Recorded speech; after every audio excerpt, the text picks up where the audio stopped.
Good morning, y'all, and welcome back to Apron Strings. I know it's been a week, and let me just tell you right here where I'm at, it has been a week. That's all I'm going to say. Hasn't been a lots of fun. But anyway, I'm going to get some videos done, get back act like I'm supposed to, and get some stuff on here for y'all to enjoy. Now I went out to the garden. What little bit out in the front garden, all that is left is about 3 squash plants. The deer ate all the green beans, and then it has flooded. I told y'all we were having a monsoon. Well, when you've got valleys of water right by the rows, everything scorches, and it's just been disaster this year on the garden. Anyway, got a few squash plants left, and I had planted some zucchini Romanesca, and it can get a little bit bigger and it's still good, but it doesn't look like your typical green zucchini. This is speckledy like. Anyway, it got a little bit bigger, so I'm going to make some fried squash. Now you can use this same method that I'm using today, and you can fry green tomatoes if you want some fried green tomatoes. But what I'm going to do is I'm going to show you 2 different ways to fry the squash. Both of them are equally good, and one's just a little less messy than the other one. Now in my skillet, I barely got the bottom covered with oil. You don't want to deep fry them. I put it in just enough oil to brown one side and flip it to the other side. So I have got about 3/4 of a cup of flour and about 3/4 of a cup of cornmeal in this paper plate that easy cleanup. I can throw it away. So I've got that stuff in there, and I have put about 2 teaspoons of onion powder, 3/4 of a teaspoon of garlic powder, just a little bit of salt. Now the reason is I'm going to slice the zucchini and put it on some paper towel and sprinkle salt on it and let it sit just a little bit and get a little bit of the moisture out, and then we'll proceed with frying it. So I'll get the camera where y'all can see what I'm doing over here, and then we'll get it in the skillet, and then I'm going to eat some of them because I like them while they're hot. So let me get the camera tilted down where you can see what's going on, and we'll get some fried squash going here. It's a wonderful side dish. Okay, I'm just going to slice the top and the bottom off of my squash. Chickens might like that, I'm not sure. And I'm just gonna slice it in, a little bigger than 1/4 inch slices.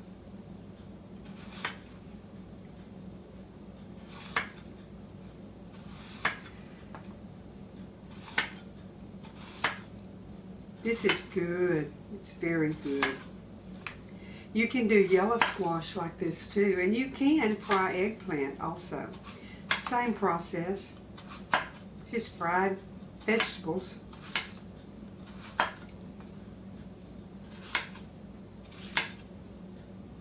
That one might be a little thinner. Now I've got some paper towel here, and I'm just going to lay this squash on it, kind of like you do the tomatoes when you make a tomato pie. And I'm going to put my squash out here, and I need some more paper towel because it's got more squash than I thought.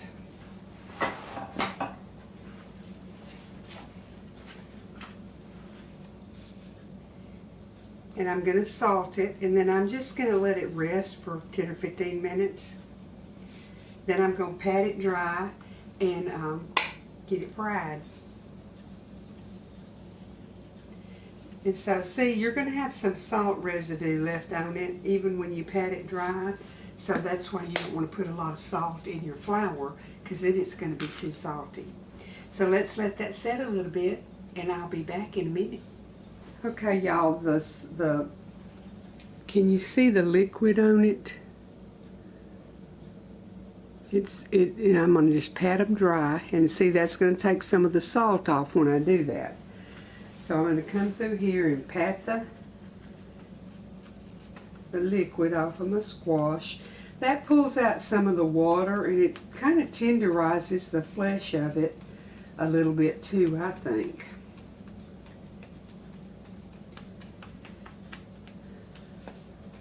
Now I've put seasoning. See how much water came off of it? See how wet the paper towel is? Y'all know that I seasoned my flour, but I'm going to put a little onion and garlic powder on my squash too.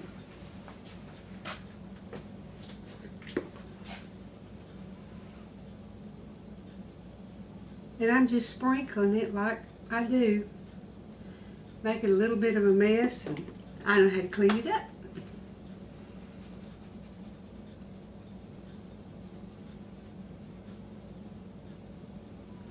I have missed being in the kitchen with y'all. I'm so glad things are leveling out and I can get back in here and have fun. Okay, now I'm going to turn the fire on under my skillet here and let it get good and warm. Y'all can see that? I'll probably bring you closer in a minute and let you see exactly. I wanted to be sure that wasn't too salty, and it's not. You could cut this in long pieces, longer pieces, and fry that too, but I always do it in little round pieces for some reason. I don't know why. Now what I'm going to do first is I'm just simply going to put it in my cornmeal and flour mixture, and I'm going to fry some like that. Then I'm going to dip it in the cornmeal and flour and into buttermilk, and then back into the cornmeal and flour, and it'll make more of a batter on it. So I like it both ways. It's just less messy if you don't do the buttermilk. Some people don't do flour at all. They just do cornmeal. That's okay too. You can dip it into this mixture and then into the buttermilk, and then dip it in panko crumbs if you want it real crispy and flaky crispy. So there's several different little tricks you can use, and it's up to you. Now I'm going to go ahead and dip them all right now in the flour while my grease is getting hot, because they got to go in the flour first anyway when I dip them in the buttermilk. This is real good with purple hull peas and some boiled okra and some cornbread and some fried chicken and taters and gravy. Oh my goodness, it's a good side dish.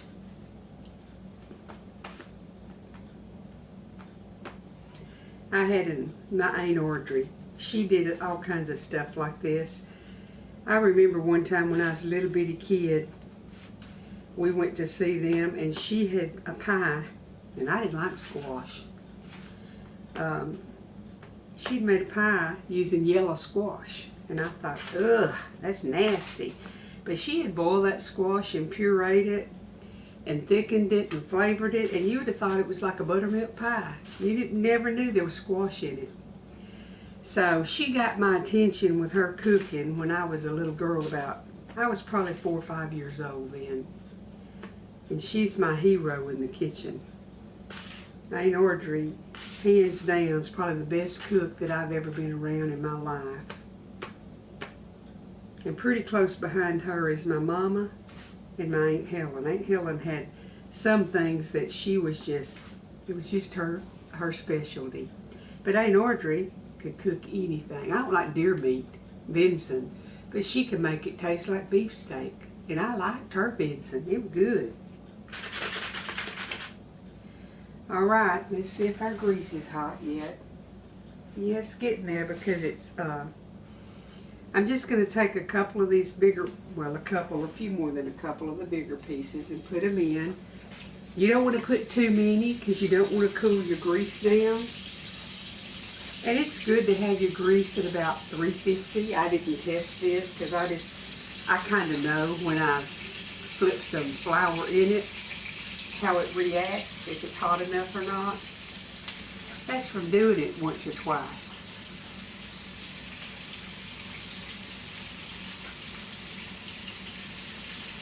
We've got the possibility of a tropical something or other. Right now they're saying tropical cyclone, but it could develop into a weak or strong hurricane. We don't know. Not sure if Texas or Louisiana is going to get it by the first of the week. Today's the 15th, so don't know what we're looking at, but I guess we'll find out in a day or two how it's forming up. I got to rinse my hands off and get that stuff out from under my fingernails.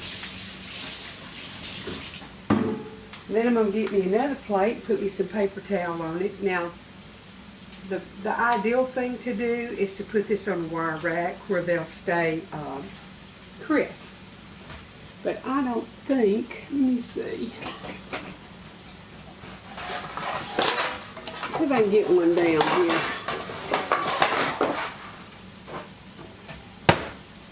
I think I can. I'm just going to put it right there and put some paper towel on it, under it, not on it, to catch the grease. And that way your batter stuff stays on it if it's not sogging on a paper towel. That goes with anything you fry. French fries, fried chicken, fried steak, anything with a batter on it, or that's been dipped in flour, you want to take it out of the skillet and put it on a rack. And that makes everything stay stuck to it instead of coming off on the paper towel. Let's see what we got here.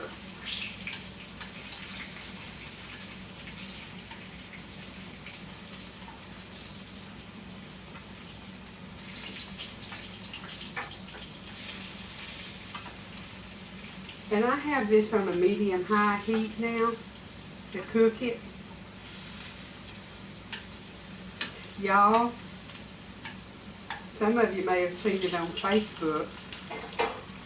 I was gifted a Blackstone griddle, a 36-inch Blackstone griddle.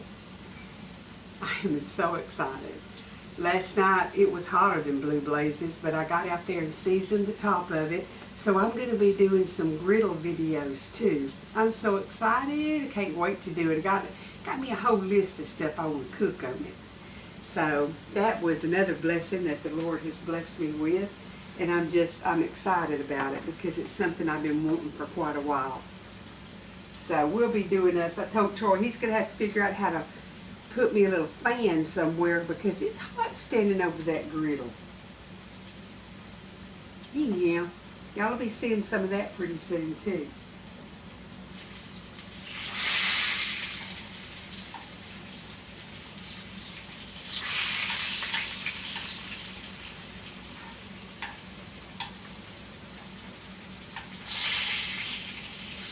I like for them to be brown. I just do. I want to show y'all up close, kind of how I'm browning them. That's the first, they've been flipped. Oh my goodness, they're yummy. Okay, I'm going to get them out, and then I'm going to dip some in the buttermilk and flour and get those cooked to let you see the difference. Look at that. Okay, while that was browning a little bit more, I've got them floured, and I'm just going to drop them down in the buttermilk. Let me get a fork.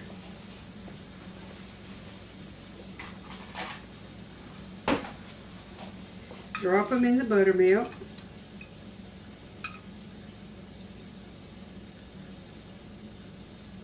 And I just try to drip as much of it off as I can. And then I'm just going to flip them in the flour mixture. Let me show you. You see how that buttermilk makes a whole lot more of the flour stick to them? It's going to make a good crust. So I'm going to do that and get them in the skillet. Ouch, I made a mess. Get that one out. Yeah, I did. I flopped that one and it sent grease everywhere. And I just kind of don't like that. I'll just clean up as I go. Okay, I'm going to re-dip them a little bit in the flour before I put them in this buttermilk.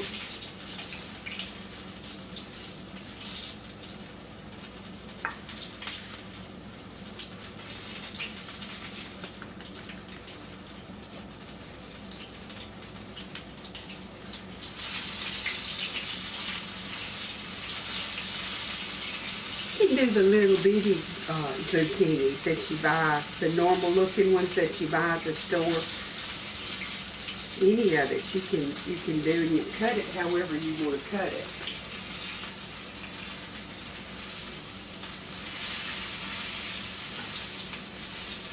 Cut that fire down a little bit more. It's pretty hot.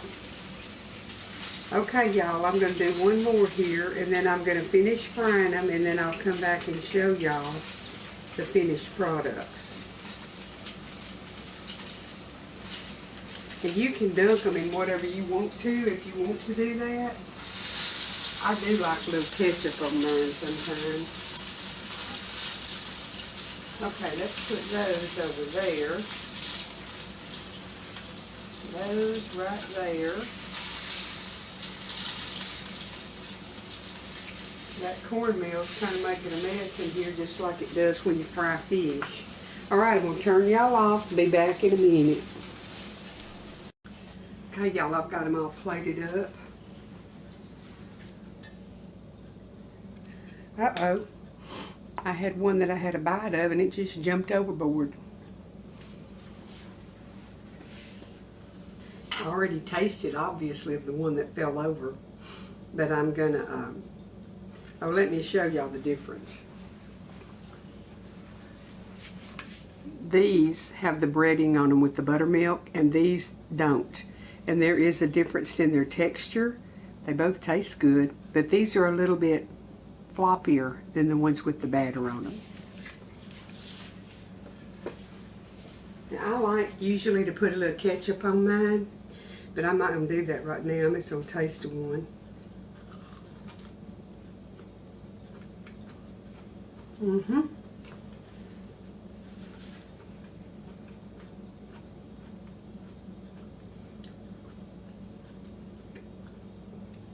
They're crunchy because the zucchini didn't get real soft. If you leave the salt on it a little bit longer, it'll be a little bit softer. But you have to cook them in a hot grease to get the batter to brown and stay on them. So you can't simmer them down to get tender. If you want it a little more tender, an option would be blanch it for about 2 minutes and then plunge it into ice water, pat it dry, and then batter it and fry it, and it'll be a little bit softer. But I like crunch, so I'm happy with it. Now let's see what the difference is in that one. See, this one's bendy.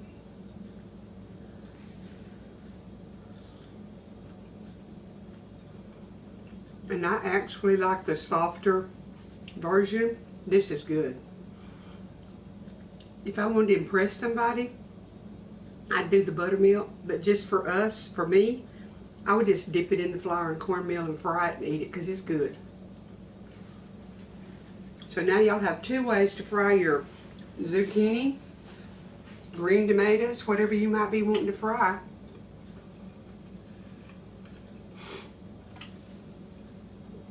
Because there's going to be it's going to be on sale cheap through the summer probably. And if you're growing it, if you're like us, when the garden does, we always have more zucchini than we can handle. So this is an option of something to do for it that's really good. I'm just glad to be back, y'all. Thank you for hanging out and waiting. Thank you for every email inquiring if I was okay, the family was okay. Richard's still in the hospital. He's going on 4 weeks. They had to go back in and remove scar tissue. They didn't take the tumor out, it was too big. And then his upper system was asleep and wasn't doing anything, so they had to go back in, remove some scar tissue that had formed. That's awfully quick. And he's recovering from that. He is up walking some. Hopefully we'll be home maybe by the end of the week, I don't know. But anyhow, there are 3 kiddos here and we've had fun. And so I've just been real occupied for the last week, and I had good intentions, but you know, my mama always said the road to hell's paved with good intentions, so I guess my good intentions didn't mean anything to y'all as far as videos because I didn't get anything done. But anyhow, I'm back. I hope to get back on schedule. I hope to do some cooking for 1 or 2s and just regular casseroles and sweets and whatever, and the Blackstone griddle. Y'all take care of yourself. stock your pantry a little bit, your day's prices, and you'll be eating cheaper in the future. Besides that, if something happens and it's not available, you'll have something to feed your family. Put your devices up. Spend some one-on-one time with your family. Listen to them. Let them know that you care and they've got your attention. And another thing is, today's a gift. Open it up. It's a present. Enjoy it. Get all the goodness out of it you can. That's what I've been doing. I've enjoyed a week of grandkids. And then yesterday my daughter-in-law came and I got to see their youngest son. Hadn't seen him in a while, so that was fun too. I'm getting all kinds of presents. The Lord bless and keep y'all, and I'll see you in a day or two.